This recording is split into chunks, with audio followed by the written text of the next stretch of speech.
with us tonight for True North. Want to say thank you to our tech team for putting True North live online so that many people at home can watch. We have a few families that are here tonight that have not been here in a long time that are here in person, and they were expressing deep thanks to our tech team. We do it quite often, but would everybody inside the house here join me to thanking our tech guys for making it possible? Thanks, Mike. Thanks, Ben.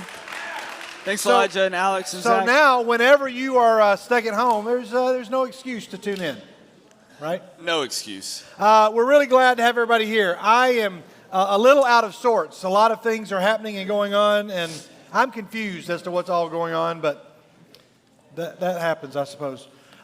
So let's go ahead and do this. If you got a cell phone, would you silence that? I think mine's turned up. Silence your cell phone so that it's not going to be a distraction.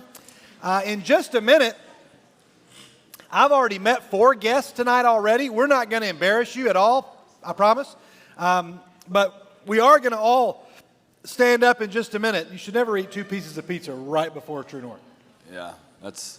It's coming back to, it's attacking me. We're going to all stand up in just a minute for what we call the 4-minute party. And when we do that, we're going to all meet one another. If you are a guest and it's your first time here, when we all stand up, we're going to have some folks up here in just a minute. You'll come up and meet them. They've got a Baskin-Robbins gift card for you just for being here. You'll fill out a visitor form and get that back to us. And that's just for being here. We'll do that in just a minute. But anybody watching at home, you can go on the QR code here and scan that or snap a picture of it or a screenshot or whatever we want to say. I don't know. Just scan it. Yeah, just hold your phone up to it and magic takes place, right? Right. It automatically does it. Right in the cloud. I can't figure it out. But go ahead and sign in for us. But the McIntyres don't have to sign in. They're here in the house with us. We're so glad to have Annie and her family back with us tonight. We're glad to have many of our guests with us. We have a lot of exciting things going to take place tonight. So take a moment and do that. If you're watching at home, go ahead and let us know who you're watching with and where you're watching so that we can know that everybody's safe. It's almost the end of the year. It's almost the end of the school year. That's what I meant. Almost the end of the school semester. And we have a lot of exciting things planned. Hey, good news. Next week, our interns are going to be with us here at True North. We are very excited about that. Maybe Scarlett and Isaac are excited. All right, very good. So we want you to be looking for them and be sure and make them welcome. Okay, let's do this. Let's get some energy back in the room in just a moment. If you are one of our hosts, come on up here and stand up here. I believe they've got the gift cards ready to go now. Is that right? They do. You got them? You got the gift cards? You got a joke ready? Yes. Okay. Wow. Cedric always writes a joke on the back of the song list, and I look forward to it every week. And I don't look at it until right before we're about to worship. So sometimes that throws me off my game, especially if it's a good joke. Hey, will you answer that? Like last week's. What does sheep do in the summer? They have a barbecue. That's good. Yeah, that's a good one. Good. Isaac's supporting the humor. Okay. So here you go. Right, give us another good one right there. Okay, so anybody that is visiting with us, everybody else, you know your job. And I know I remind you every week, but can you imagine being in a room full of people that you've never met before? We want to make sure that everybody gets greeted. So if you are new and you visit and we do not, at least somebody doesn't greet you, then we have failed. We don't want to fail, do we? Nobody wants to fail. So let's don't fail. So look for somebody. Come on. Julia, you're already ready. You're ready to find somebody new. And I can vouch for the fact that there are some guests within your range. So you can just good luck finding them. Everybody else, we want to stand up, take 4 minutes, give a shout out to somebody that's watching at home. Let's have a 4-minute party. Let's go.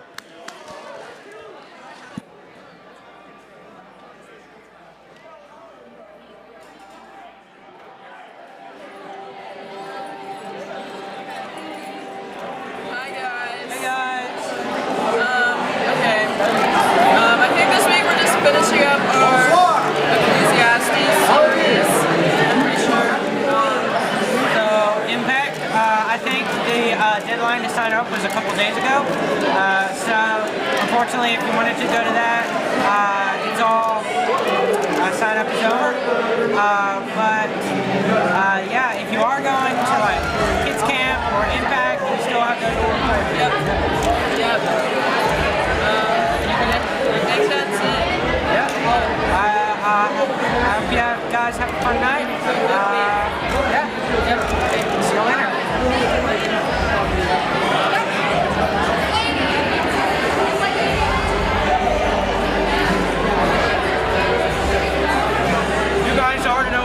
boys. We gotta say hi to Grant Gilly again, because I gotta get centered. I know you're watching, even though I don't think you watch, but I'm saying hello to Grant Gilly, okay?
Go ahead and start finding a seat.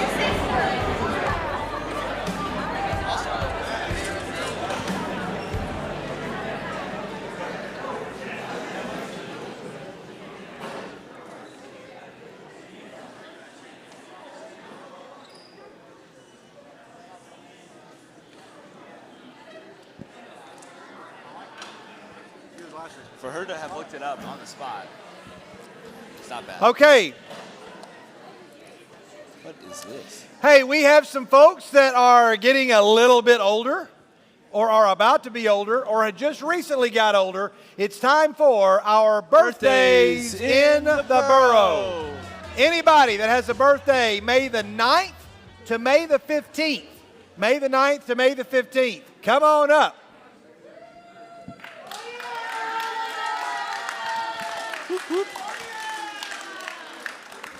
We have birthdays. We're going to give you all some Band-Aids.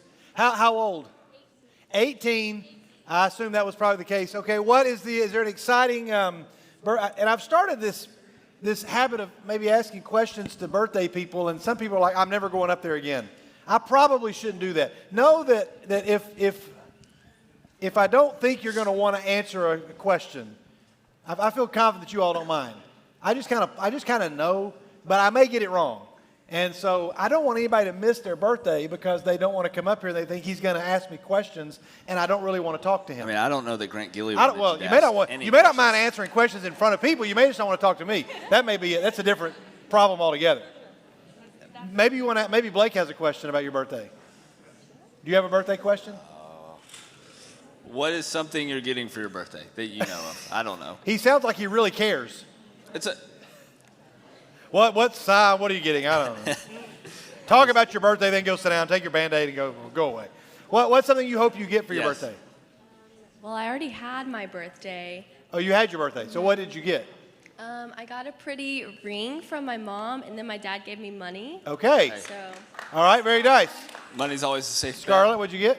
I also got a ring, so Yeah. It's like a friendship ring? Like y'all, Yeah, it's like like y'all a have senior each have a ring. half of it? Okay. So, what is a birthday tradition at your house that might not be a tradition for everybody?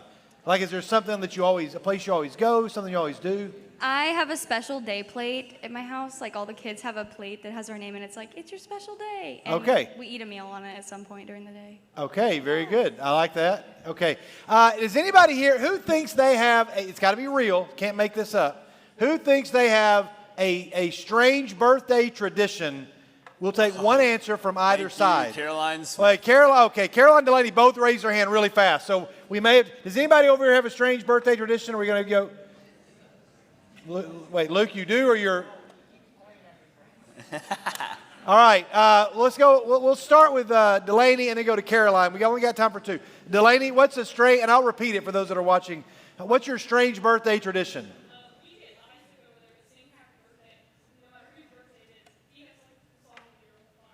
Okay, so you sing for whoever's birthday it is. That's your, No, like, Isaac Smith. oh, Isaac Smith. Oh, where's, That okay, got it. Got it. Hey, well then will you come up and sing happy birthday to them? And so Isaac, you say we, he just comes over? I know. But he doesn't live at your house. Okay, so, and you're like, Isaac, get ready, it's so-and-so's birthday, and he sings for whoever it is. Oh, good. Even your own, because nobody else can sing, Isaac? Okay, all right, very good. Well, yeah, one day we're going to have to hear that. So, all right, Caroline, what is your strange birthday tradition?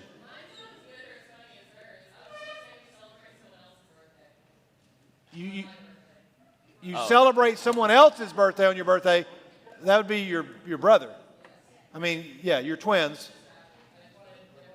You don't.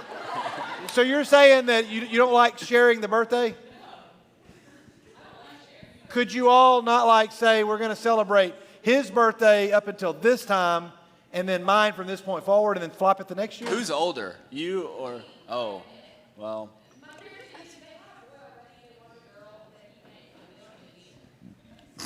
Wow. Well, I'm not going to repeat everything for the viewers because we got to keep moving along. But let's just say, basically, Thomas, if you're watching, she just basically said, "I love my brother."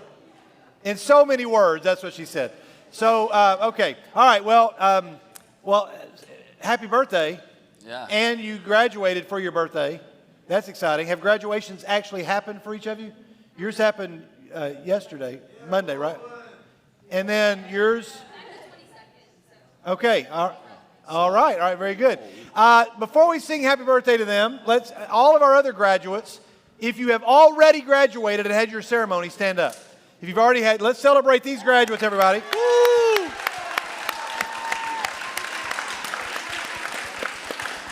Time out. Jack, did you do anything crazy at your graduation that we can talk about here during the ceremony? You didn't do anything because your parents were there?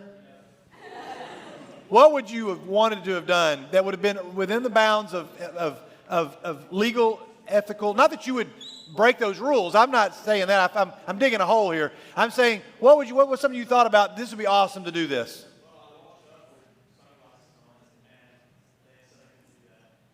Oh. Sunglasses apparently are out, huh? Okay.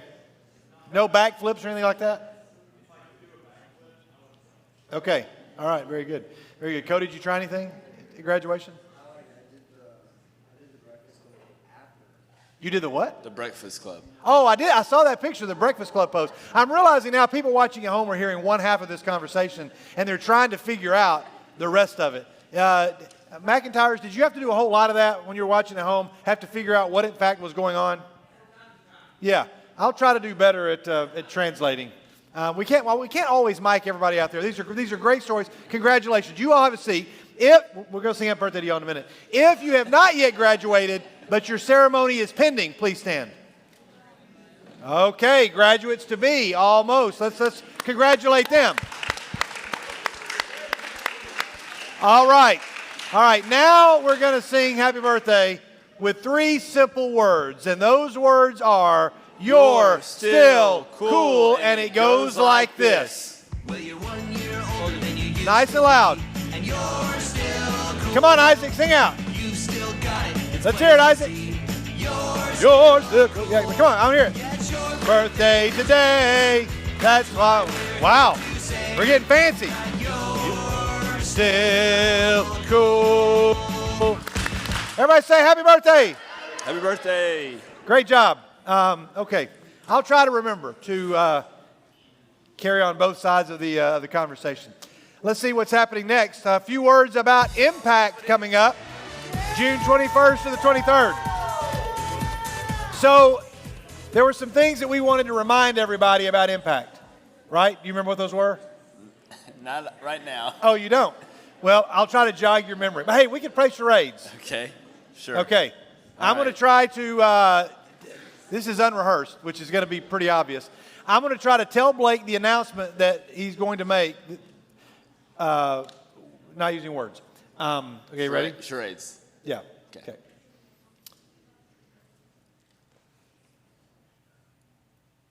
Oh, yeah. So you've deposited money when you signed up for $25. We're going to send a new link. We're going to send a new link to finish paying for Impact. It's $125. We'll send that link out in a separate North Boulevard only link. Okay. Then, I hoped you'd forgotten the last one too, but you remembered it too. Good. Good then job. there will also be an Impact registration link. That's from Lipscomb. So you will have to fill out both of those forms. The one from us will just really be like a payment. The one from Lipscomb is you've got to fill out a bunch of information for Lipscomb to have on file when we go. Now, the important thing is most of you that are going to Impact that are in this room probably paid no attention to that, and your parents are going to go, what do we do? And they're going to say, they didn't tell us anything. And they're not. If they're watching at home, you need to know you will have to pay. The balance link will be sent out. And Lipscomb, you have to send out a link through Lipscomb. We can't fill all that out for you. You're like, why do we have to do that? The answer is, I don't know. That's just the way it is. So you need to fill out both links for Impact. But it's coming up. It's going to be exciting. They have taken away the mask policy outdoors at Impact, which is nice. Currently, you still have to wear it indoors, but the restriction has been lifted on capacity. So now, instead of 750 people, there's likely going to be over 1,200 people that'll be joining us at Impact. It'll be 7th through 12th grade, and it might even be more than 1,200 people. It's going to be a lot of folks, but it's going to be a lot of fun. I know a little bit about our theme and the direction that we're going in, and I will let you know this. I can't tell you what the theme is, or I can't tell you the word, mainly because I don't actually know all of that information. But what I can tell you is that the thematic direction is something that everybody in this room, including the person talking to you right now, really needs. And I'm really excited about that. It is the perfect come out of a pandemic kind of topic. And so it's not just going to be crazy fun at Impact. It's going to also be some serious content. I'm excited about that. All right, next thing. Those of you that have signed up for Kids Camp.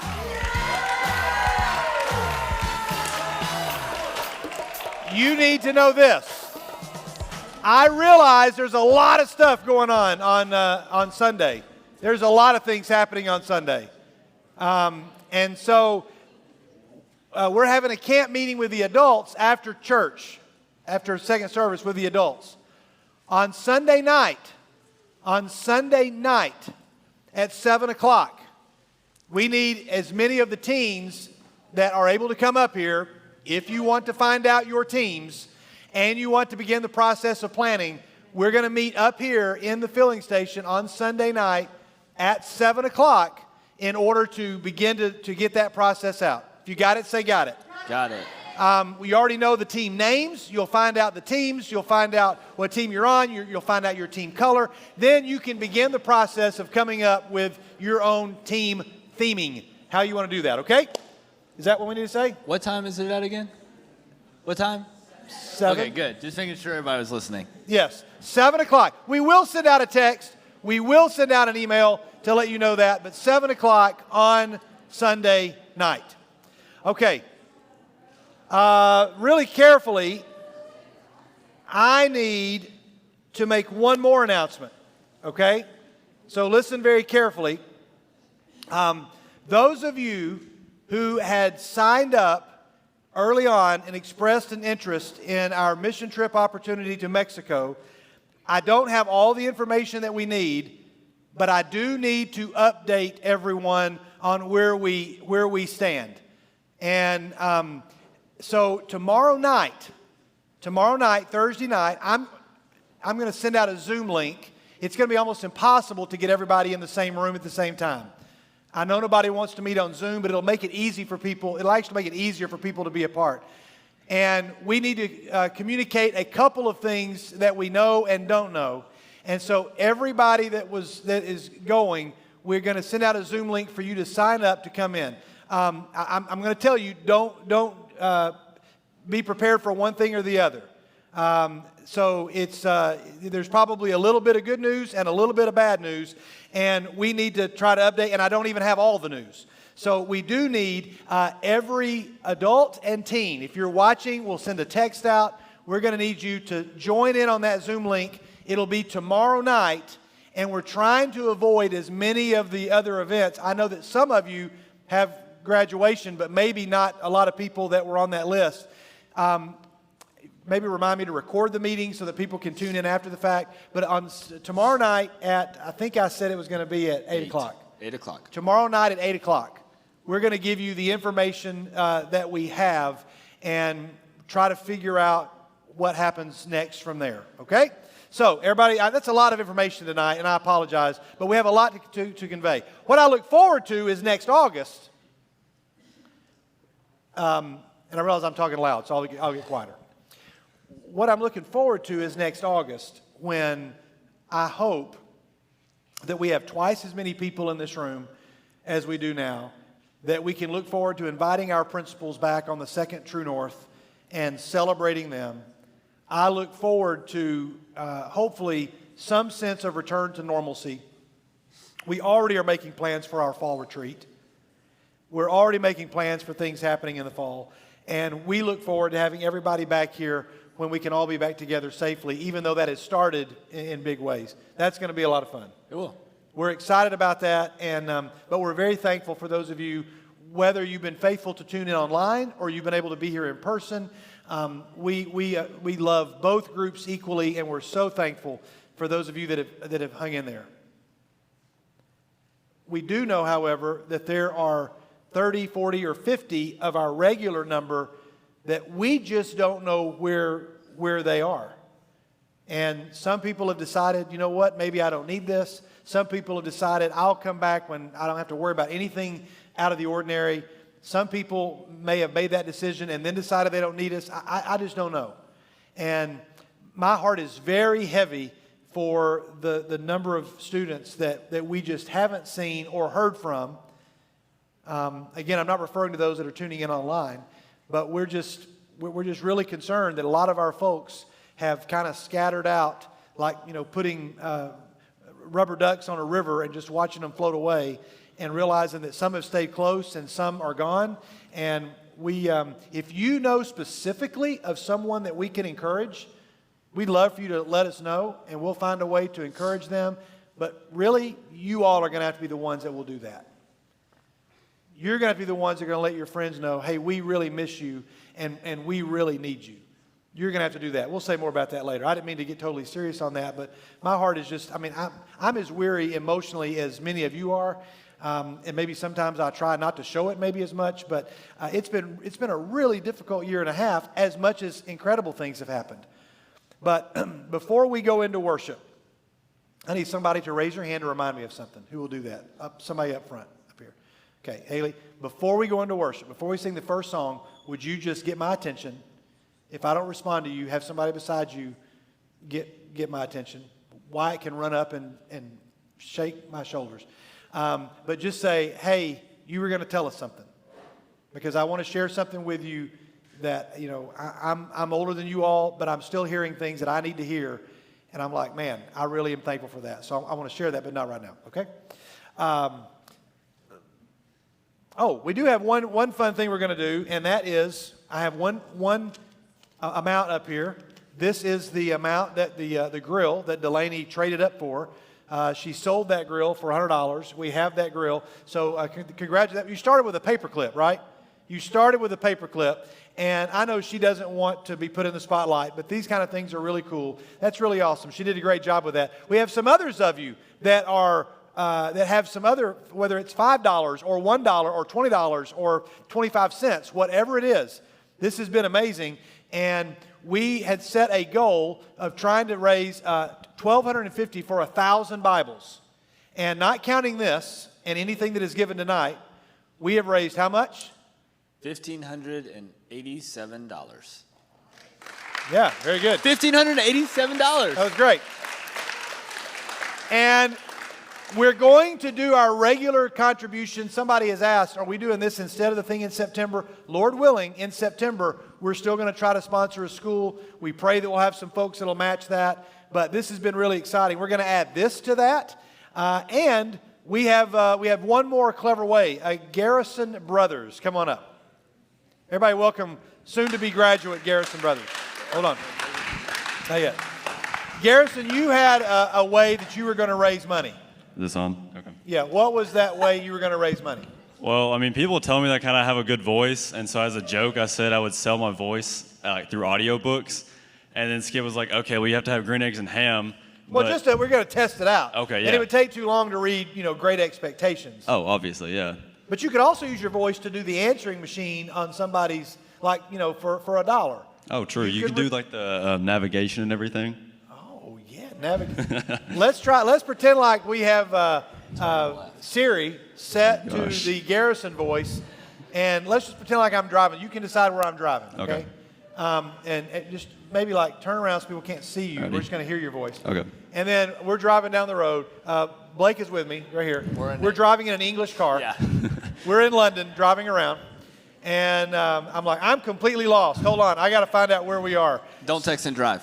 Yes, Here, Siri. let me do it. Siri, give me directions to Big Ben. In 2 miles, turn left onto Compton Road. Okay. Oh, we're here at Compton Road. We got to turn to I didn't Compton know Road. Compton was in. Take an immediate right onto Big Ben Avenue. Oh, we are almost there. Hey, It sure feels like it. We were closer than I thought. Take a U-turn. You have missed your destination. Oh, we were joking around and Of we course. missed it. Hold on. I got to turn in. We're driving in the wrong lane. Rerouting. Okay. Rerouting. Got it. Okay. All right. Very good. Yeah, good job. That was not good. All right. So let's try another thing that your voice could be for. All righty. I'm at the airport. Let's say I'm at the airport. Okay. And Alrighty. I'm walking through the airport. Blake and I are on our way to a trip, and we're listening. All of a sudden, we hear an announcement come over the intercom. What we got? David Skidmore, report to gate 12A right now.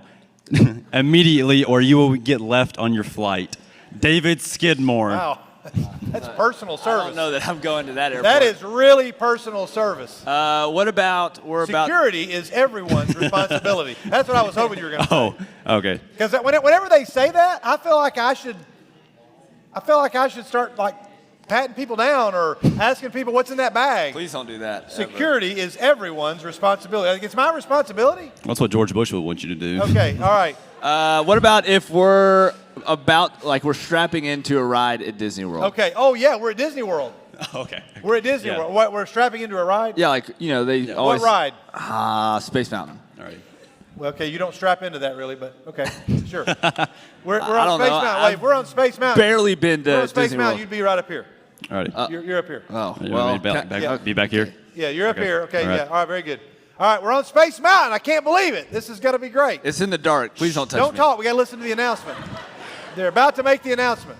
Please keep all arms, legs, and any items inside the vehicle at all times. Do not risk this, or you will be at risk of injury.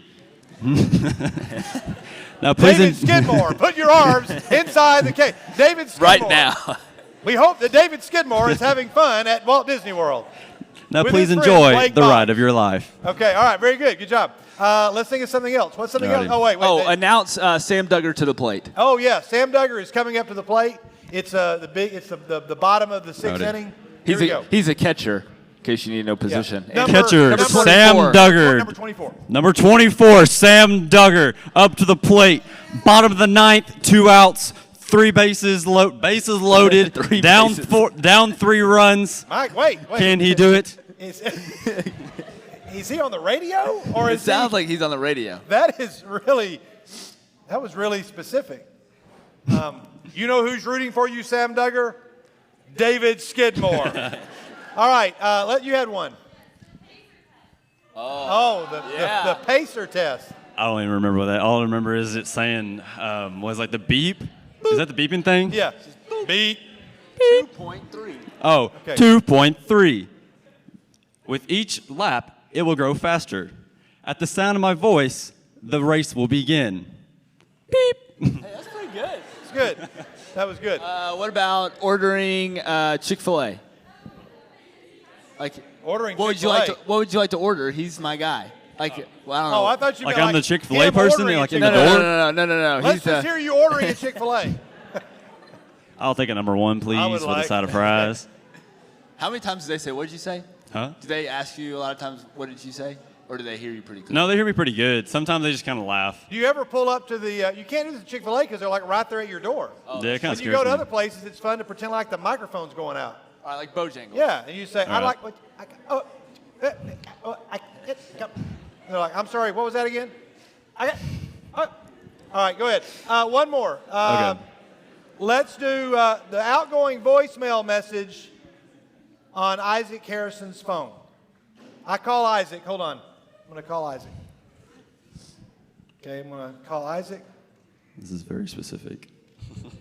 Okay, here we go. Get ready, Ray. I'm calling Isaac. Hold on. Oh, come on. You guys know how to do it. Thank you, Kate McCrary. Okay, I'm calling Isaac. Hold on. I'm calling Isaac. I don't think he's there. He's not picking up.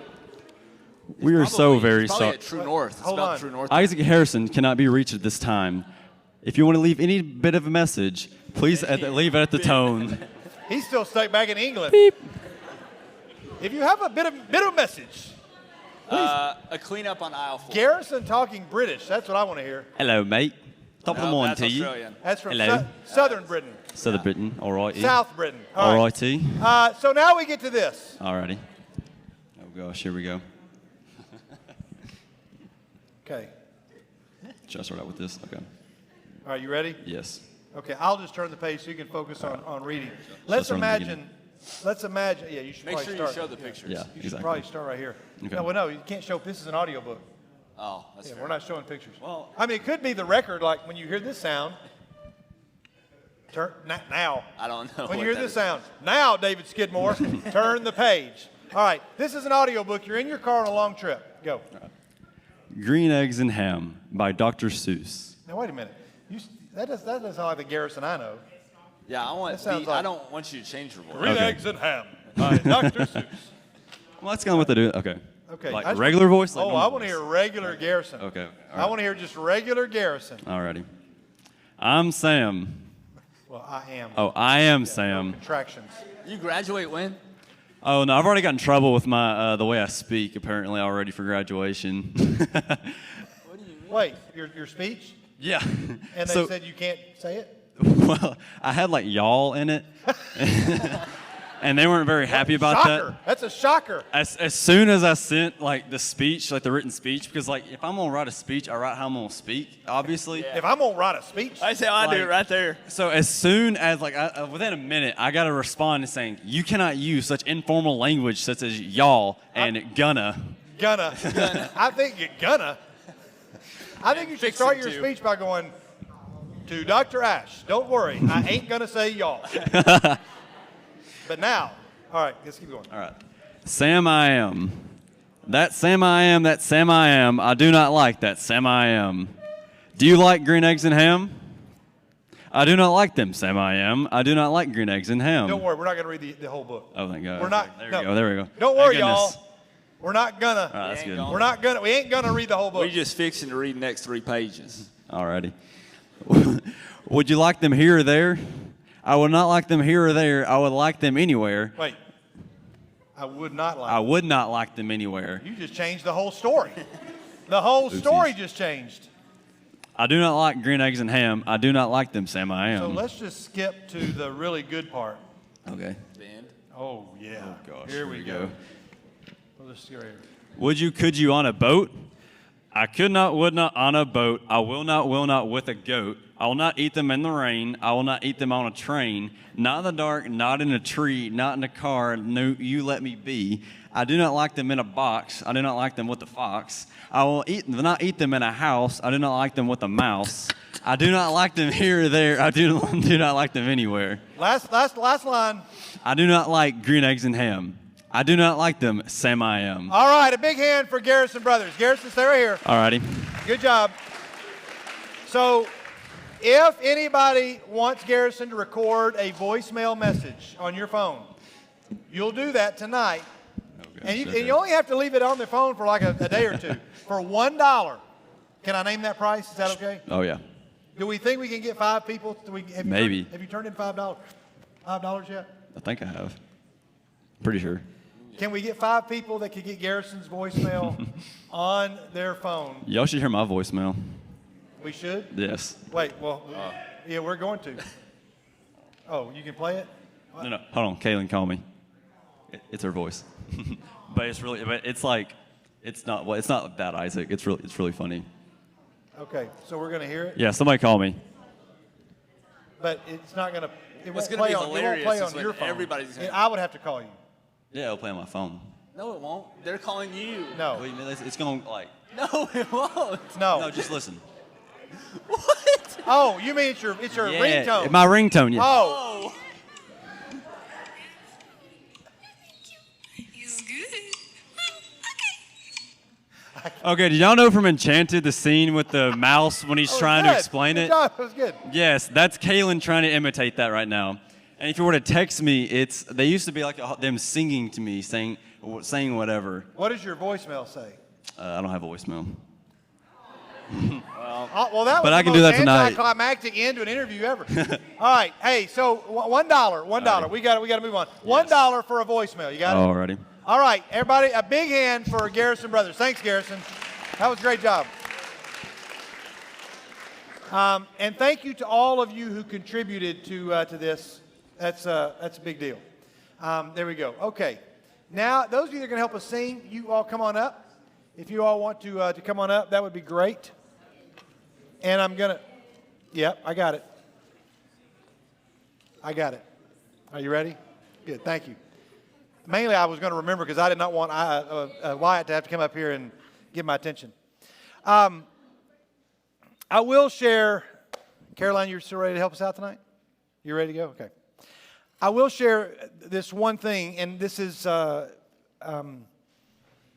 just to prepare us as we get ready to go into worship. One of my mentors is Steve Davidson. Some of you know Steve. Steve is in charge of Impact. Most of you actually don't know Steve, but he's the guy that really makes Impact run, and nobody really knows much about him because so many other people are on stage doing things, but it's people like Steve that make it happen. Steve is my personal spiritual shepherd, meaning that when I have a spiritual need, he's one of the people that I call. This particular day, which was about a month ago, Steve was not talking to me directly, but Steve was leading a meeting of which I was a part, and there were about 20 of us there. Steve was leading the prayer. And there was a line in his prayer that caused me to open my eyes during the prayer, not that that's wrong, and to get a notebook and to write it down immediately because it just hit me. Maybe it won't hit you the way it did me, but it really affected me. He was saying, God, we ask for our plans for Impact, and we ask for this and that, and we thank you for this, and all these different things in a normal prayer. And then he closed his prayer by saying this. I'm going to try to quote it as directly as I can. He said, "And God, I thank you so much for this pandemic." And I'm on a Zoom call, and I kind of, opened my eyes at first to just look around like, wonder how that line's going to go over. He said, "I want to thank you so much for this pandemic." These are his words now, from now on. "I want to thank you for this pandemic. I don't even know why, but I thank you for this pandemic. I don't want to, but I thank you for this pandemic because you told us to give thanks in all circumstances. So I'm going to thank you for this pandemic now, knowing that one day I will understand that which I am thankful for now. And I just stopped. He said amen. The rest of the meeting went on, and I just couldn't, I couldn't listen for the first few minutes because I was just so stunned by the simplicity of somebody saying, thank you for something that I'm clearly not thankful for now, but you told me to give thanks in all circumstances, and so I'm going to do that and be obedient to that, knowing that one day I'm going to experience something that I don't even know enough to be thankful for now. And I just thought that was a really cool thing. And I tell you that for a couple of reasons. One, that it might bless you the way it did me. And two, that you might just learn to listen for those moments that may happen in a prayer or in a conversation or with a conversation with a stranger that you don't even know, that you may need to write down and say, I might need that later. And so our worship tonight, we're going to be doing that. We're going to be praising the God who has been God during this pandemic. And there are times that we don't want to praise God because we're like, God, you took things away from us, or you allowed things to be taken away from us. And some people aren't here for that very reason, because they're like, I can no longer worship the way I used to because I don't feel about God the way I used to. And yet my friend Steve just reminded me, God, you know things that we don't know, and you told me to be thankful, and I'm going to be thankful. And I needed to hear that. Maybe you did too. So we're going to stand, and let's all stand together, and we're going to sing and know that you are being prayed for in that room right over there by Sharon and some others. And we're going to sing a few songs together as we express our thanks to God through song. Let's spend a few moments together. We're going to start with the ladies, okay? How deep the Father's love for us, how vast.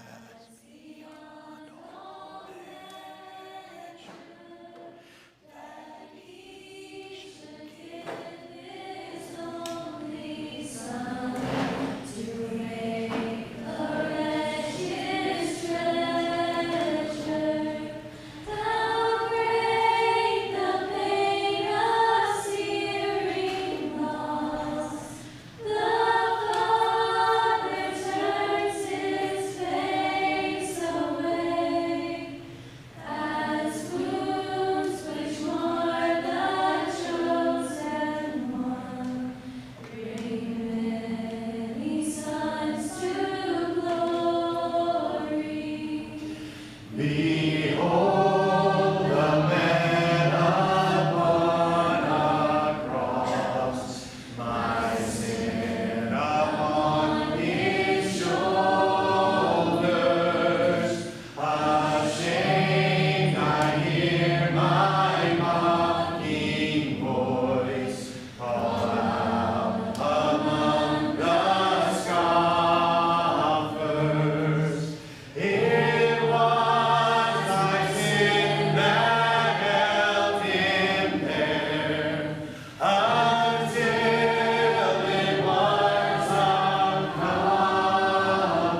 This is the air I breathe. This is the air I breathe.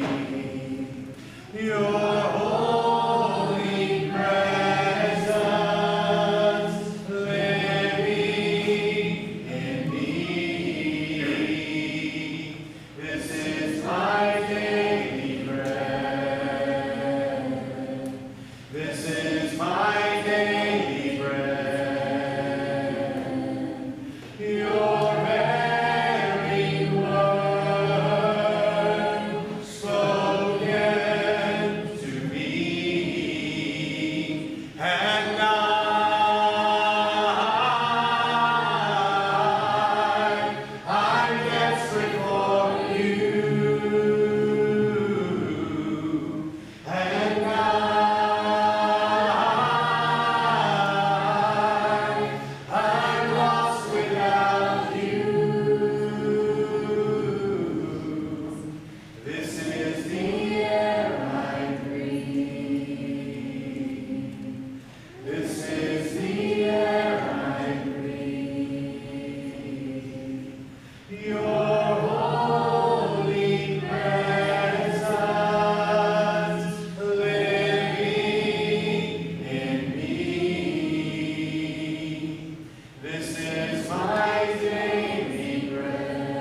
Just as I am without one plea, but that thy blood was shed for me, and that thou bidst me come to thee, O Lamb of God, I come, just as I am and waiting not to rid my soul of one dark bond, to thee whose blood can cleanse each spot, O Lamb of God, I come, I come broken to be mended, I come wounded to be healed, I come desperate to be rescued, I come empty to be filled, I come guilty to be pardoned by the blood of Christ the Lamb, and I'm welcomed with open arms. Praise God, just as I am. Praise God, just as I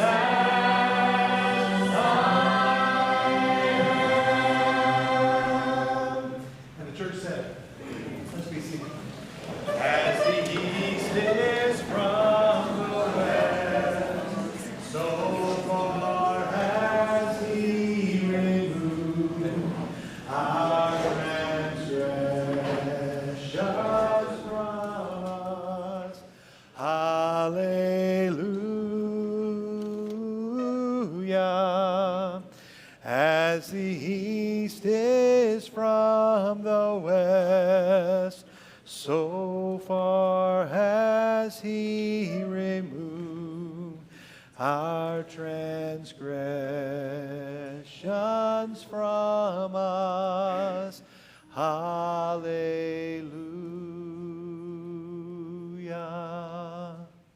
Amen.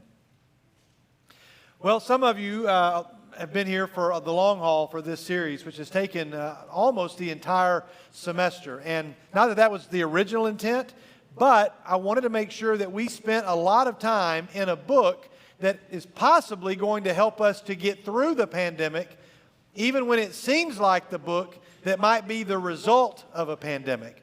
The book of Ecclesiastes. We've spent a lot of time in this book, maybe more time, more weeks than there are chapters by just a couple.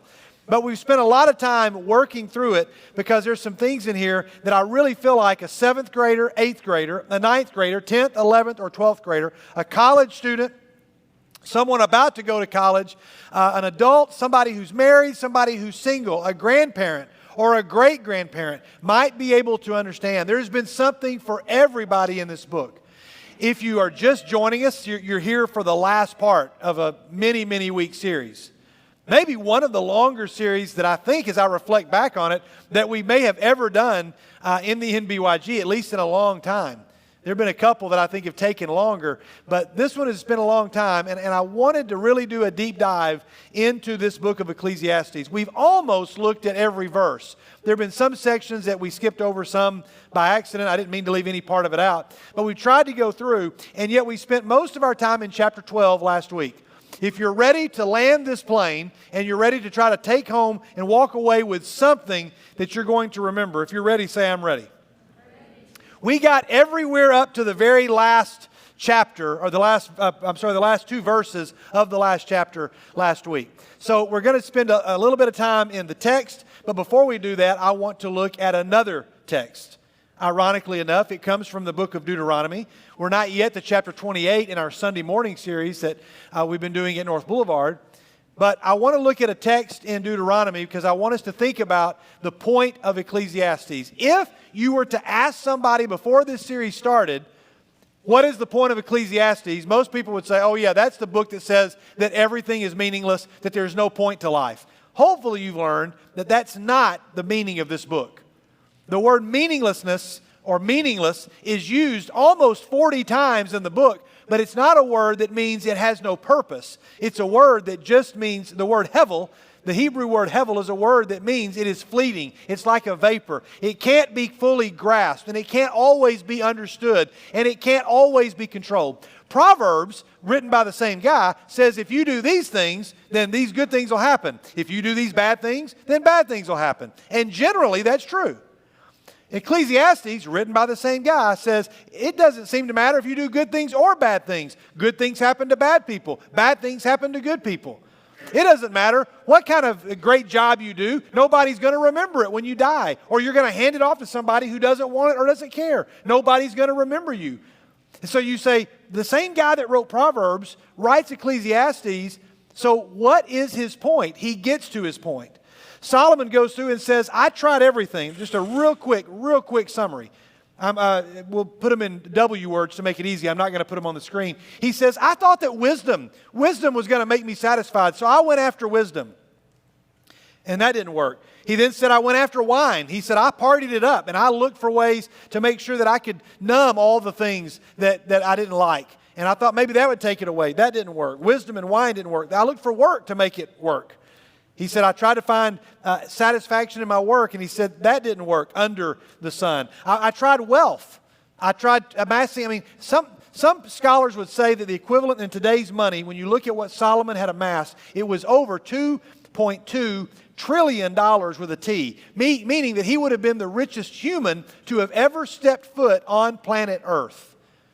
Richer than anybody you read about today. $2.2 trillion. He tried wealth, it didn't work. And then he said, I tried women. And he said, I denied myself nothing that my eyes desired. He said, I tried all of those things, and I realized happiness wasn't found in those things. Under the sun. Is there anything wrong with any of those things? I'm not making a statement about wine. I'm not trying to, but given that they're an original purpose and in moderation, then there's nothing that is inherently wrong about any of those things. But Solomon said, I tried to find satisfaction in all of that under the sun. Now, I want to get to some more enjoyable parts of this, but I want to look at this passage from Deuteronomy. Okay, if you're still with me, say I'm with you. Moses, we're not going to do a summary of Deuteronomy here because some of you have been following along on Sunday mornings, but Moses is continuing. He's about to end his discourses in Deuteronomy, and he says, all of these curses will come on you. You have to read ahead of that to find the rest of that. I'm just picking up mid-sentence. They will pursue you and they will overtake you until you are destroyed because you did not obey the Lord your God and observe the commands and decrees that he gave you. They will be a sign and a wonder to you and your descendants forever. Look at verse 47. Because you did not serve the Lord your God joyfully and gladly in the time of prosperity.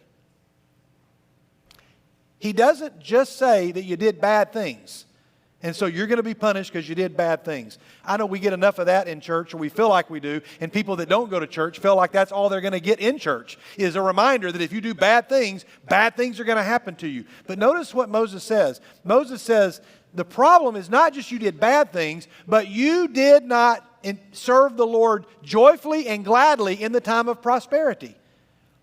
Even when great things were happening, you didn't enjoy it. And God says, that is as offensive to me as doing the bad things. Remember the roller coaster analogy with Cody we looked at last week? Somebody who says, I'm not going to get on the roller coaster because it's only going to last 5 minutes. And it's a waste of my time. I'm just going to sit here because it'll be over before we know it. Nobody goes to Disney World and says, how long is this ride? Oh, it's 7 minutes. It's 4 minutes long. Or nobody goes to Cedar Point or goes to Six Flags or pick your park and say, how long is this roller coaster? 5 minutes? 5 minutes is nothing. I'm not wasting 5 minutes of my time on that. And I'm certainly not going to wait in line for 55 minutes for a 5-minute ride. Now, sometimes you decide to not ride a ride because the line's too long. Sometimes you leave and come back. But the whole point of going to Disney World is to ride a lot of those rides. Some of you have rides, you're like, I'm not going to get on that ride. But if you go to ride a roller coaster, you're not going to say 55 minutes for a 5-minute ride. Nah, it's not worth it. I'll just keep walking around. Most people do not do that. And when you get on the roller coaster, you don't cross your arms and go, well, this will be over with before we know it. You enjoy every second of it while you're on it. And the message of Deuteronomy and the message of Ecclesiastes is one that some of us in the room haven't quite figured out. And that is, God says, I gave you life to enjoy it. So then, therefore, in hunger and thirst, in nakedness and dire poverty, you will serve the enemies the Lord sends against you. He will put an iron yoke on your neck until he has destroyed you. That's heavy, heavy language. But I want to make sure, and I think a 7th grader is capable of understanding this. And certainly those of you who are older. It is not, the point is not, you better not do bad things. If you do bad things are going to happen.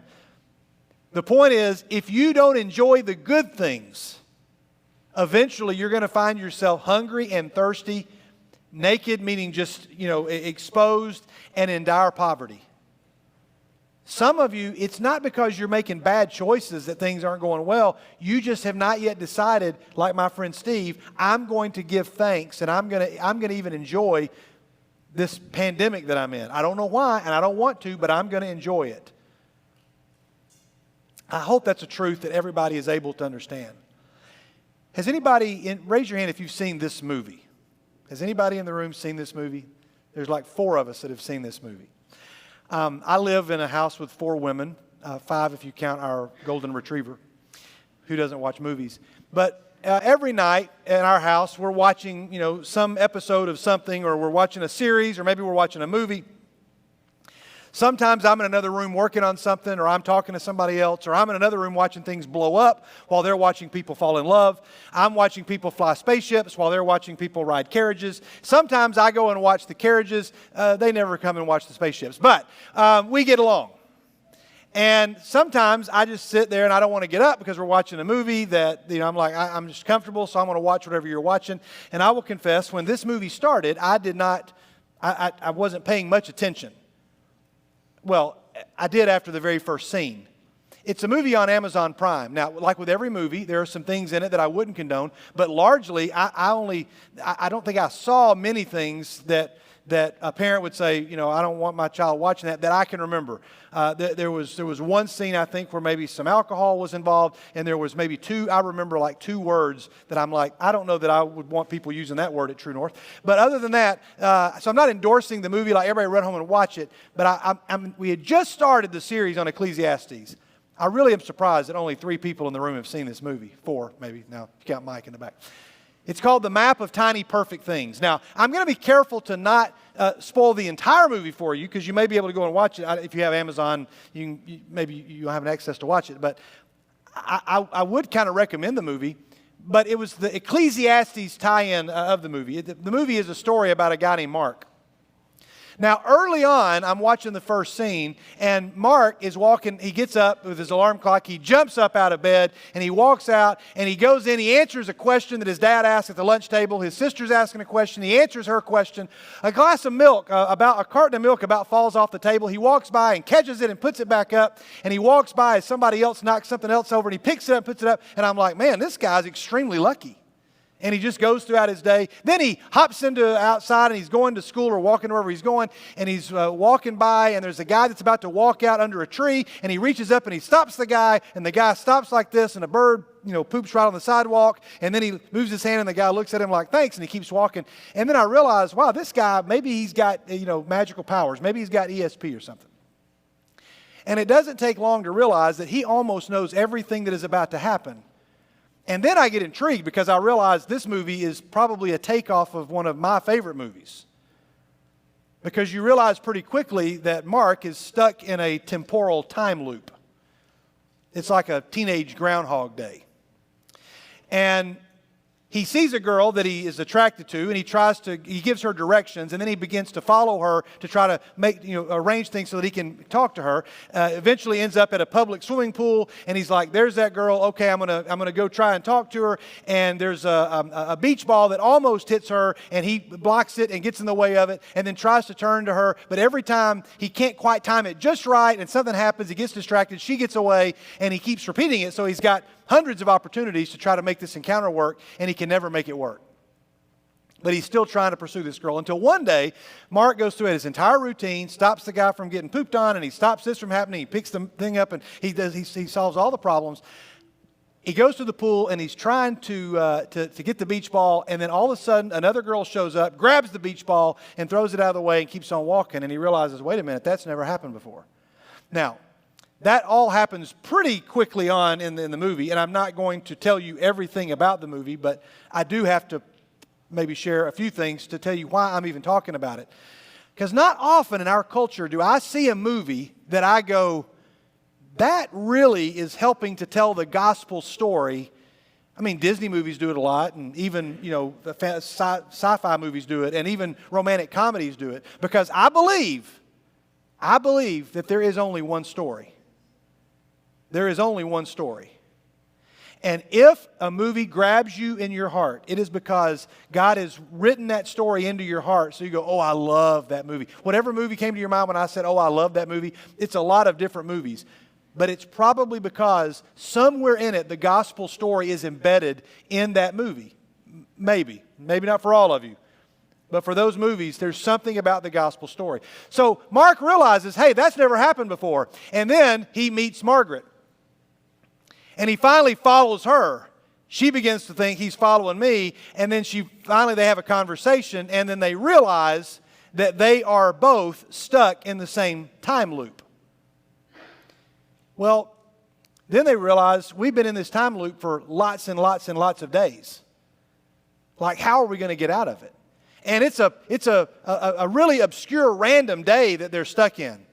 And there are some things that happen that day that he's like, couldn't I have got stuck in another day? Because every day I've got to have this conversation with my dad about my future. And he wants to talk about college. And he wants to talk about what I'm going to do. And every day we have to have that conversation. And she's like, oh, I know. Every day this happens. And they spend some time trying to figure out. And then they decide, how do we get out of this time loop? Because he begins to say, there's just no point to this. I mean, we just go and we go and we go. And then she says, we can do whatever we want. We got all the time in the world. And he says a great line, something to the effect of, no. We don't have all the time in the world. Time is something that once you spend it, you can't get it back. We keep getting the same time back. This isn't all the time in the world. This is a very little bit of time over and over and over again. Well, I'm sitting there with a Bible open in my lap to Ecclesiastes. And I'm beginning to watch this movie through a different lens, through the lens of Ecclesiastes. They then notice this guy sits on a park bench and the truck pulls up behind him and he just says, I come here every day to watch this happen. This truck pulls in and it isn't that cool. And he shows her this thing, or maybe she shows him. I don't remember. It's been a while since I saw the movie. And then he says, you know what? That is just an example of a perfect thing. They walk by another building where there's a janitor inside a building repairing it, and there's a piano, and the janitor sits down and he's playing the piano, and he says, come here, you got to see this. And they stop at the shop window that's of an empty store, and they watch this guy play the piano. And then they begin to realize that there are perfect things all around them. Things like this moment when they look up and remember the pareidolia from last week. They look up and they see this image in the clouds, this perfect question mark, and he says, that is just a tiny perfect thing. And so then they begin to realize, you know what? We might be able to solve our problem if we just make a map of all the tiny perfect things. And so they begin to construct a map of all of the things that they experience all around town. And there's a bunch of them. And it's really cool to watch. And then eventually, without giving anything away, they begin to realize, now we know what's going on. And it's not at all what Mark expected at the beginning of the movie. And then you begin to realize, at least in their magical, fictional world, why all this is happening. And I'm sitting there with Ecclesiastes in my lap going, that's it. Solomon is saying one of the keys to solving the purposelessness of this world is not to look around at all the things that you cannot control, but to enjoy all of the things that you have been given, even if you can't control them. To enjoy them and to say, I'm so thankful for that, and I don't even know why.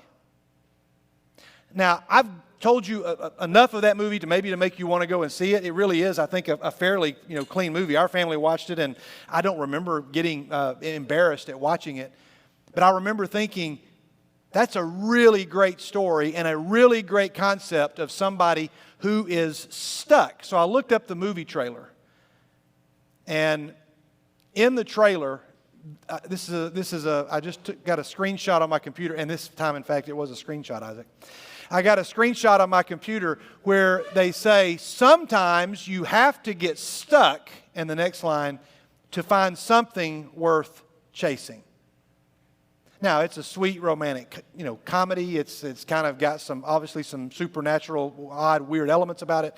But the whole time I'm watching it, and then when I get to the ending of the movie, and you find out what in the world is going on, because I was like, I'm trying to figure this out, and I had no idea. Then something happened. I thought, I know what's going on, and I got part of it right, but not all of it. And I thought, Ecclesiastes. That's the point of Ecclesiastes. The point is that God has given you something to enjoy, and He wants you to enjoy it. And He says in the very last chapter, chapter 12, we're in verse 13, 2 chapters left. Would you just look at this? Now all has been heard. Here is the conclusion of the matter. Fear God and keep His commandments, for this is the duty of all mankind. For God will bring every deed into judgment, including every hidden thing, whether it is good or evil. He's going to bring everything into judgment, whether it's good or evil. He's going to take the good things, and He's going to say to Leah, I gave you good things, and I'm going to hold you accountable for how you enjoyed the good things. It's not just about, okay, Isaac, I'm going to make sure that here's a list of all the bad things you did. But He's like, Isaac, I want you to know that I gave you a bunch of good things, and I want to see how you enjoyed them. Let's go back and watch how you enjoyed them. Imagine, are we going to watch a film strip, a movie, a PowerPoint slide? Is it going to be a hologram? What's it going to be? How is He going to sit there and read it all out? Are we all going to sit and listen while God goes through everything that Isaac ever did? I don't know, and I'm really excited to find out. I don't have to know. But I just know that if God's going to let every one of you know how I enjoyed all of the good things that I had been given in my life, I'm probably going to be equally as humiliated as I would if you heard all the bad things that I've ever done. Because I'm going to feel so bad for all the things that I didn't enjoy. I ran across this quote. Sinful years put thorns in the pillow on which the head of old age rests. Lives of passion and evil store away bitter fountains from which the old man has to drink. That may not make sense to all of you up here because you all are still very young. Solomon says, remember your Creator when you're young, because the things that you do right now are going to put thorns in the pillow in which your old age head is going to have to rest on. And some of us, one of us up here and some of us back there can nod and say, yeah, some of us are having to live with the consequences of things that we did. I love this sign. It's just so obvious. I saw it. If you hit this sign, you will hit that bridge. Imagine driving a big truck and all of a sudden, clang, clang. You're like, I think I just hit that sign. What did that sign say? I don't know. I wasn't paying attention. And imagine when you get to that bridge, it's going to be a problem. Somebody's looking up ahead. I wonder if I'm going to hit that bridge. Well, if you hit this sign, not many consequences if you hit the metal sign. But if you hit this sign, well, maybe I won't hit that bridge if I hit this sign. No, the sign says if you hit this sign, you will hit that bridge. Yeah, but maybe they weren't talking about that bridge. Now, I think they pretty much meant that if you hit this sign, you're going to hit that bridge. Yeah, but are you sure that they meant the sign that the letters were written on? And you're like, how hard is this to understand? And some of you right now are going, Skid, this is so ridiculous. What's this analogy? Do you realize that's what I spend most of my life doing? Is talking to teenagers saying, if you hit this sign, you will hit that bridge. Yeah, well, let's talk about that just a little bit. If you hit this sign, you'll hit that bridge. Yeah, well, have you ever hit the bridge? Yeah, when I hit the sign, it's letting you know, let's test it out and see. I don't know that I believe you. That's how I spend most of my life. We're going to come back to this image that we've already seen, but I want to get Caroline up here real quick. Caroline, come on up. Caroline said she was going to help us out last week. And we're going to illustrate this. We've got a couple of things that need to happen before we get done, so we're going to go fast. Everybody buckle up. If you're ready to buckle up, say, I'm ready, because I'm determined to finish. All right, here we go. We're going to give you your heart. This is your heart in a lovely backpack. I think a 5-year-old Caroline would have been hilarious to meet. You were probably a really comical 5-year-old, you think? I was shy. You were shy? Oh, yeah. Oh, wow. Okay. We're going to give you this heart, but what I want you to do is I just want you to, is it possible to push your heart on? You can just hold it like this, okay? You don't have to actually put the whole thing on, but I just want you to hold your heart, or if you want to, you can just hold it. I don't care. It was it may a be, big hit in elementary maybe school to wear easier. a backpack like that. Yeah. Oh, it was? It was a big hit? Yeah. Oh, why was that? I guess it was funny. I mean, Oh, okay. Yeah, you're like, hey, check me out. Look what I can do. I can wear my backpack backwards. And they're like, that girl's going places. All right. So, all right. So we got your backpack. And we are going to begin to fill it with all the things that we'd want to put. I'm going to give these to you for you to put into your heart, okay? So turn around where we can all see it. Let's come over here where those, I think we can make sure we're in the light to make sure those are at home. Now, I'm not trying to be juvenile about this. I'm not trying to insult anybody's intelligence. I would probably do this if there were a bunch of 50-year-olds in the room, of which I am not yet one yet. Getting close, but not yet. And I would say this. I would say, thank you for the reminder, Caroline. I would say this is a way to visualize this. Caroline's like Solomon. She's like, you know what? I'm Ecclesiastes, that's an old book, but I'm different. You're 18? I'm an 18-year-old, and so I'm going to try to put knowledge in my heart. So I'm just going to fit some knowledge in my heart, and I'm ready to go. And Caroline's a smart person. Anything wrong with knowledge? Anything wrong with knowledge, anybody? No, nothing's wrong with knowledge. Nothing at all. Then she says, you know what? I want to be popular. So I'm just going to go ahead and put popularity in my heart. I'm going to put that in there because that's something I want. Is there anything wrong with popularity? No. As a matter of fact, it could help her to have a platform to be able to share other things. Nothing wrong with being popular. And then she says, I'm going to have some relationships. Not just relationships with a guy, but relationships with friends, relationships with family, teachers, and strangers, and other people. We're going to put that in. She says, I want to have some power, whether I'm in charge of a shift at work, or I'm captain of the squad, or I'm captain of the team, or I'm a team captain at I don't know, church camp or something like that, because she's going to go to church camp. And she says, I'm going to get some attention. She says she's shy, but, she's like, nothing wrong with attention. Now, we all see that all these things could possibly be abused, but she's filling her heart with these. Every one of you, by the way, has done this today. You probably today have tried to put some knowledge in your heart, probably some popularity, some relationships. You've probably tried to do this. Then we got likes, whether they're on social media or just somebody saying, nothing wrong with likes. And then she's probably going to get followers, like I want to have some followers. And she's going to put those in there. And then she says, I even want to have a good time. I'm going to put pleasure in my heart.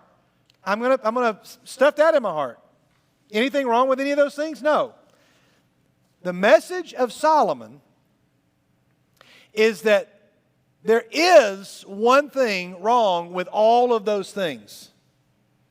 If you've heard anything, somebody just proved to me that you've listened by telling me what is the mistake here is she has packed her heart with all of these things. And Solomon would say, yeah, I did all those things. And they're like, oh, so you're saying they're bad. So I should take them out? I should tear them up and wad them up? Which one of these should she get rid of, somebody?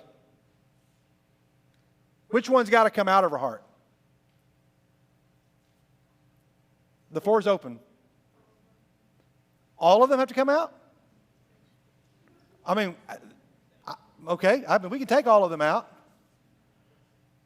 But then she's completely empty. She's got nothing there. Which one of these should come out? Okay, so what's the problem? What would Solomon say is the one issue going on here? Okay, she said what? Okay, how you use these is going to be a big deal, Caroline. And then somebody else said what? Okay, now I know that sounds like the church answer, and Ella's given us a great answer. She says, you got to add Jesus. I'm not just saying you put all these things in the heart and, you know what, let's just throw in a little Jesus like a little salt that'll make the whole thing taste better. No. He says everything. Yeah, we lost Jesus. Did I put him in the wrong? Well, I pulled a magic trick. There we go. Okay. Wow. I was like, I got to come up with another point fast. Here we go. So we got this right here. And the point is not just throw in Jesus with all these things. The point is you've got to let Jesus be over all of these things. Jesus, you tell me how to use these things. You give me, and by the way, this book is not saying to Caroline, make sure you guys hear this. If I sound like I'm preaching, I'm just frustrated because most teens don't understand this. It does not say, don't have friends, don't do this, don't do that. That's not what it says. It says, don't be popular. Don't try to seek attention. No, Caroline. No. The whole Bible is a book that says, let me show you, Caroline, how to use popularity in a way that makes me famous, meaning God. Let me show you how to use your power in a way that gives you the opportunity to speak to lots of people about the gospel. Let me show you how to use all of your likes to spread message that so many people are logging on their phones and reading and seeing. He says, everything under the sun, without the Son, is meaningless. This is meaningless in your heart without this. Now, so let's do this. The other point of Ecclesiastes is this. Got to go fast. Hold that up. When it becomes about I or you, I need some guys real quick. Just some guys right here. You two guys, come up here real fast. I want one of you to grab this sign, and I want one of you to grab that sign. Okay. I'm going to show you in as simple terms as I can. This may be two of the most important visuals I give you in a long time, so we'll lock in. When she says, this is all about I, or in this case, I'll hold on to this. Go stand over there by that one that says me. That me is referring to you. I know it's confusing. All right, so she says, this is me. Oh, and guess what? Here is my story. There's my story. Caroline's got a story. And then she says, oh, wait a minute. I know the point of Ecclesiastes is I've got to invite God into my story. Come on, God. Come on.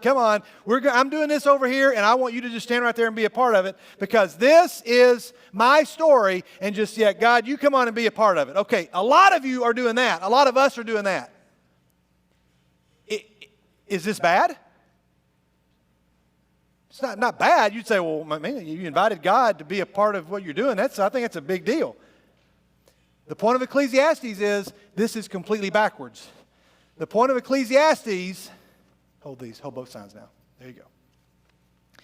Is that God has a story and He is inviting you to be a part of His story. That seems very simple, but I want to make sure that you understand that the point of Ecclesiastes, I wrote this in my Bible, Ecclesiastes takes the reality of I can figure this out on my own and it stretches it all the way to its sad end and conclusion. The myth of religious fulfillment reverses the gospel and makes it about us inviting God into our story to make our lives a little more enjoyable and better.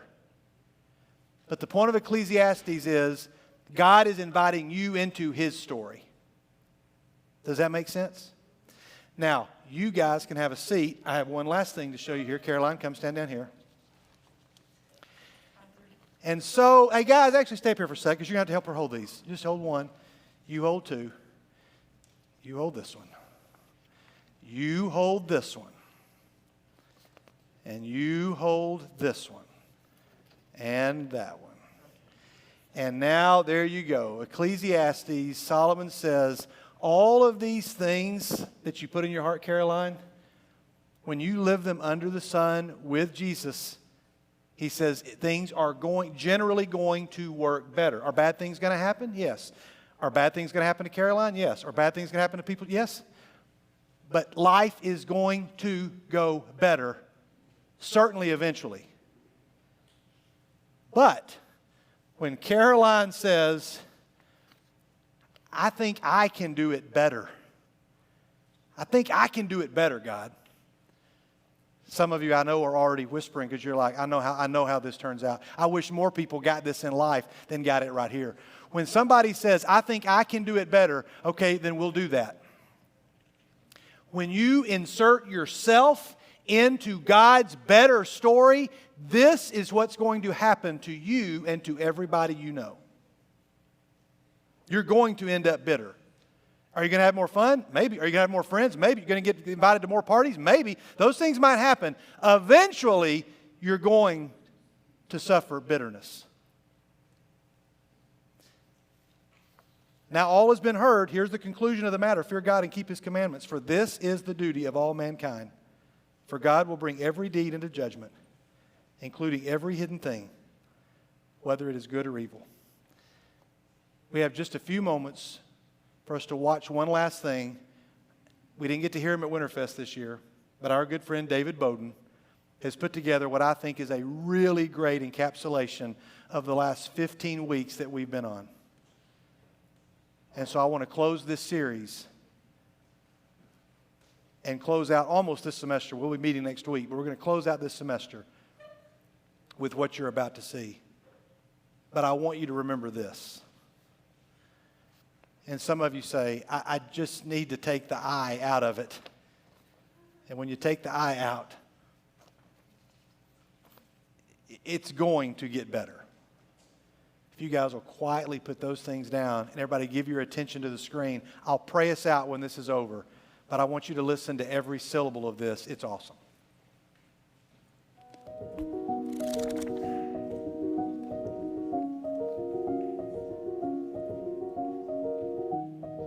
What is the point of life? What do we gain from all our work, toil, and strife? Ecclesiastes introduces us to a wise man who sought to give these questions a reply. This man, called the preacher, spent his life conducting experiment after experiment trying to supply a hypothesis. But to all his experiments, there was one consistent restriction he applied, one limitation under which all his experiments would come. He would only look for answers under the sun. He limited his experiments to what could be experienced on earth, under heaven. In all his tests and evaluations, he basically took God out of the equation. He let his sight be confined to only look at the world around him, and all he was able to find is that the answers he sought here on earth were vain, absurd, and impossible to define. And so he concludes, vanity of vanities. Everything is vanity. This is his most constant reply. For everything that takes place under the sun defies all sense, like chasing after the wind. It's a useless exercise. Vanity of vanities. Everything is vanity. And he is so passionate about this message and speaks with such urgency because the experiments recorded in Ecclesiastes aren't just philosophical, they are his autobiography. The preacher sought purpose in becoming knowledgeable and wise. He busied himself with learning until he surpassed every other mind. But the more answers he demanded, the more questions they supplied. So the more he knew, the more he came to know that as he increased his knowledge, he also increased his sorrow. And so, when knowledge and wisdom could not provide answers to his questioning, the preacher concluded, vanity of vanities, everything is vanity. The preacher tried again, but this time with something more tangible and immediate. He sought out pleasure and experience. Everything his eyes desired, he allowed himself to be given. He surrounded himself with wine and women, with food and riches. He sought out comfort and decadence, wild parties and explorative romance. He tried to find the point of life in anything that seemed appealing, but all of it was deceiving. None of it delivered purpose or gain, satisfaction or meaning. None of it was permanent. All of it was fleeting. so he concluded, vanity of vanities, everything is vanity.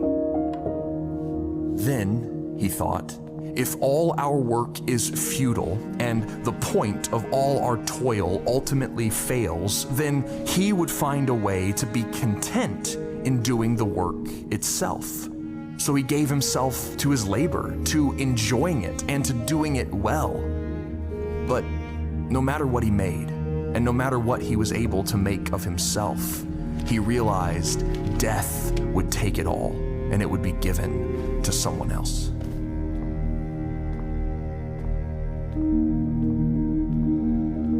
Everything was the same. Wisdom, pleasure, toil, and wealth, work, success, or living wisely and well. None of it could make sense of the world under the sun. Nothing could give a point to life before death said it was done. And so as the preacher looked back on his life to find something he could pass on, he wrote his account to preserve what he learned before he was gone. And his account, found in Ecclesiastes, mainly records bleak reflections on his experiments in vanity. And while there are brief mentions of God, his ultimate justice and sovereignty, these truths above the sun are never brought down to his reality. And that is the true vanity the preacher's words help us name. That unless we look above the sun for answers, everything will be vain. For if we are to remain under the sun, there is only one solution the preacher gives to everyone. Simply enjoy your work and your food before your lives are done, because the answer you seek is vain and absurd, or there simply is not one. And all that is true if you are only looking under the sun.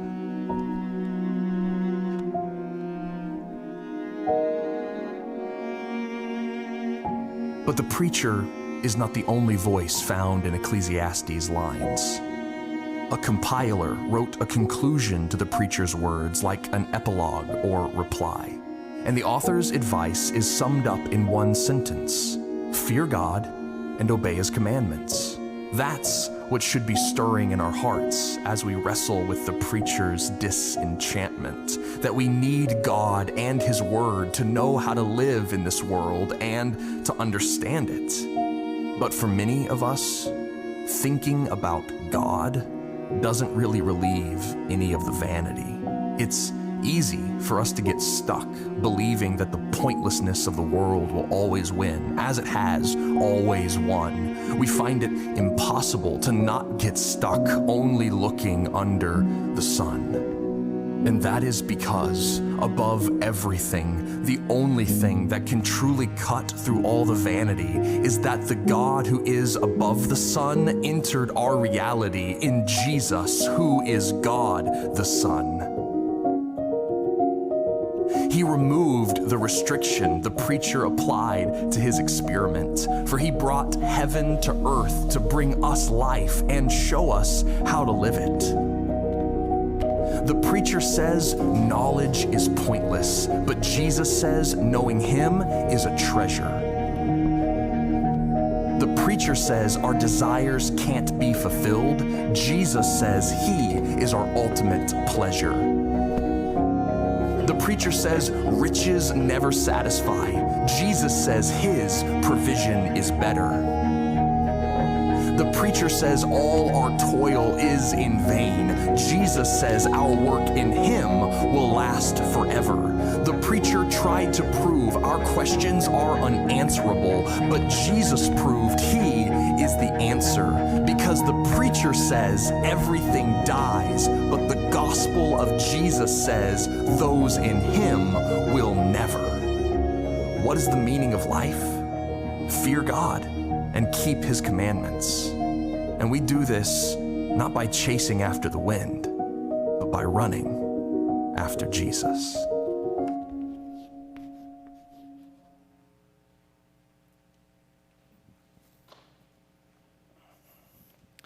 And that concludes the book of Ecclesiastes. God, I thank you for these students and the way that they have honored your word as it has been presented to them. I'm thankful for the way that they are soaking in these truths and trying to live them. And to those who are still struggling to do that, God, may we have the patience to stand alongside them as they seek the answers to life's deepest questions. God, we don't assemble here because we are perfect, but to celebrate with gratitude that we have been forgiven. And we thank you for this great, confusing, but amazingly deep book that may help us to know how to be more thankful in the midst of so much going on in this world that we cannot control. May we enjoy it, and may we be thankful, knowing that one day we will understand that thing for which we express gratitude today. It's through Jesus we pray, and we all say together, amen. God bless you guys. Have a great night. See y'all soon. Be good.